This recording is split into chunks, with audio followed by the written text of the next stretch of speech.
I am the Tofu Golem. Please enjoy the video. In this video, I will compare kelp versus sea moss. Both are nutrient-rich sea vegetables, but they have distinct profiles and origins. Kelp, a large brown seaweed, thrives in cooler ocean waters, forming underwater forests. Sea moss, a red algae, is typically found in warmer tropical seas. We will explore their unique nutritional contributions and help you decide which might be better for your needs. Kelp is renowned for its exceptional iodine content, which is vital for healthy thyroid function and metabolism. Beyond iodine, kelp offers a broad spectrum of vitamins, including K, A, C, E, and various B vitamins.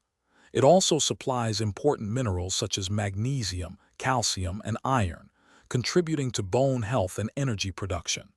Incorporating kelp can significantly boost your daily nutrient intake. Sea moss is often lauded for its impressive mineral profile, reportedly containing 92 of the 102 minerals the human body needs. It's a fantastic source of potassium, calcium, and magnesium, supporting nerve and muscle function.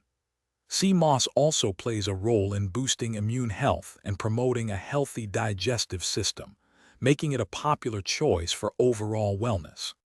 When comparing kelp versus sea moss, kelp generally provides a more concentrated dose of iodine, which is excellent for thyroid support. Sea moss, however, boasts a wider array of minerals, making it a comprehensive supplement for general wellness. Your choice depends on your specific health goals. Both offer unique benefits, so consider what your body needs most. Don't forget to check the description below for a link to the Echo Dot smart speaker and other great deals. Thanks for watching. Consider subscribing if we helped you today.